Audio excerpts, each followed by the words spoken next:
यवतमाल, महाराष्ट्र। एक फैमिली अपनी गाड़ी से चौसला के घने जंगलों से होकर गुजर रही थी। चौसला का यह जंगल बहुत ही घना है और यहाँ कई टूरिस्ट एडवेंचर और फोटोग्राफी के लिए आते रहते हैं। बहुत लंबे समय तक गाड़ी में बैठे रहने के कारण ये फैमिली एक जगह रुकती है और गाड़ी से बाहर आ जाती है। कुछ मिनटों तक यहाँ वहाँ टहलने और आसपास के नज़ारे देखने के बाद फैमिली के एक सदस्य की नज़र जंगल के अंदर की तरफ जाती है। वहाँ उसे कुछ अजीब दिखाई देता है। वो दूसरे लोगों को भी बताता है। जब सभी लोग वही देखते हैं तो सभी को कुछ अजीब लगता है और ऐसा लग रहा था कि वहाँ कोई जलता हुआ जानवर पड़ा हुआ है। वो लोग पास जाते हैं और पास जाकर जब देखते हैं तो उन्हें एहसास होता है कि ये कोई जानवर नहीं बल्कि किसी इंसान का शरीर है। वो घबरा कर वहाँ से भाग जाते हैं और पुलिस को सूचना देते हैं। कुछ देर बाद पुलिस भी जंगल में पहुँचती है और देखती है कि यह बॉडी किसी आदमी की है। बॉडी पूरी तरह से जल चुकी थी। उसकी हालत ऐसी थी कि उसे पहचाना नहीं जा सकता था और जिस तरह से यह बॉडी जली थी उसे देखकर साफ पता चल रहा था कि किसी ने पेट्रोल डालकर इसे जलाया है।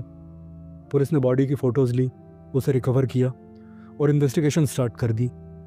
बॉडी जिस कंडीशन में थी उससे उसकी पहचान नहीं हो सकती थी, इसलिए पुलिस ने आसपास के इलाकों में इस आधार पर खोजबीन शुरू कर दी कि कहीं कोई गुमशुदा तो नहीं है, किसी से किसी का झगड़ा तो नहीं हुआ, ऐसा झगड़ा जो गंभीर हो या थाने तक जिसकी बात पहुंची हो, या हाल फिलहाल में किसी आदमी के लापता होने की रिपोर्ट थाने में दर्ज हुई हो।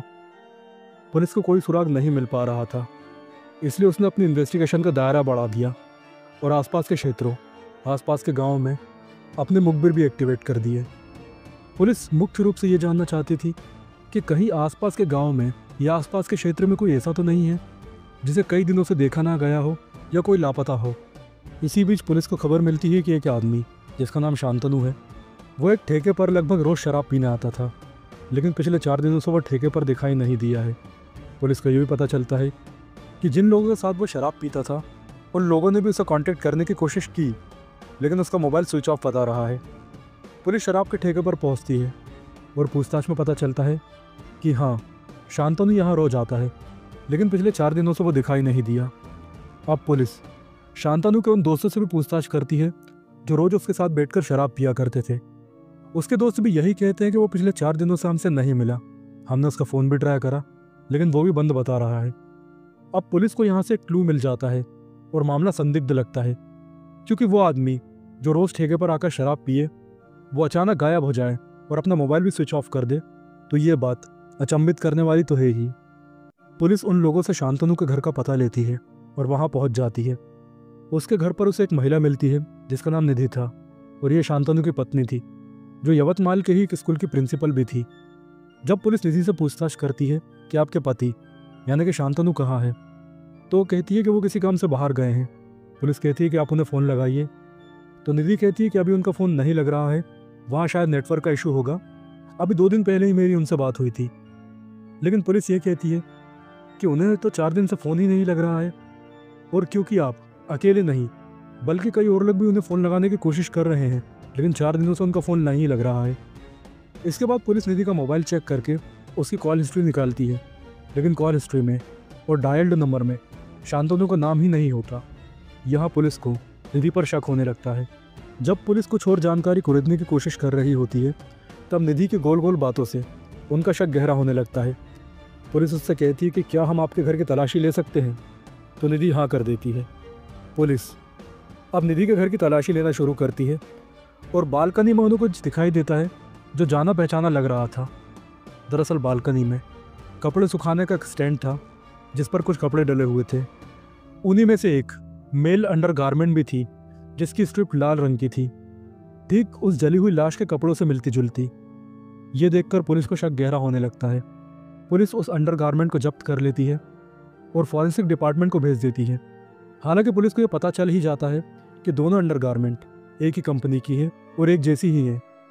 अब पुलिस का शक यकीन में बदलने लगता है और वो निधि को उस लोकेशन पर ले जाती है जहाँ वो बॉडी दिखाई दी थी। अब उसके बाद पुलिस बॉडी दिखाती है और निधि उसे देखकर बुरी तरह से रोने लगती है और मान लेती है कि यही मेरे पति हैं। लाश की इस हालत से साफ पता चल रहा था कि उसकी हत्या की गई है। निधि भी पुलिस से यही कहती है कि इनकी हत्या की गई है, लेकिन मुझे नहीं पता कि ये किसने किया है।